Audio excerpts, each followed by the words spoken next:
అదృష్టం అనేది ఒక పాయింట్ మరి. అంతే కదా. ఇప్పుడు ఆయన రేపు ఇక్కడ బ్రాండ్ కూడా వాళ్ళందరూ కలిసి ఉంటారని ఎందుకు నమ్మాలి శాశ్వతంగా?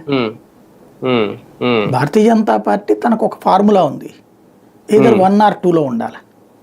ఏమీ లేని చోట ముందు బాగా వేసుకుని ఆ తర్వాత పైకి వెళ్ళాలి.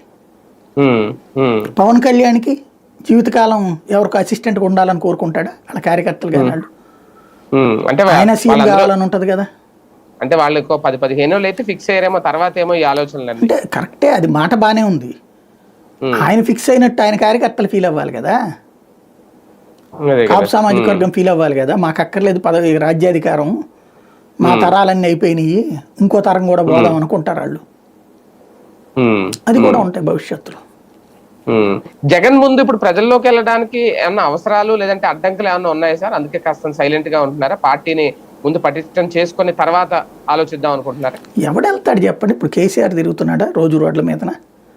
లేకపోతే ఇంతకుముందు చంద్రబాబు తిరిగాడా రోడ్ల మీదన? వీళ్ళు ఏం చేయాలి? వాళ్ళు రోజున రోడ్డు మీదకి పోతే కార్యకర్తలు వస్తే ఆ కార్యకర్తలకి తిండో మందో ట్రాన్స్పోర్టేషన్ ఏర్పాటు చేస్తే లక్షల కోట్లే. అంటే అక్కడ కేసీఆర్ తిరగకపోయినా ఆ ప్లేస్ లో కేటీఆర్, హరీష్ వాళ్ళు కూడా ప్రెస్ మీట్ లో అయ్యే కదా.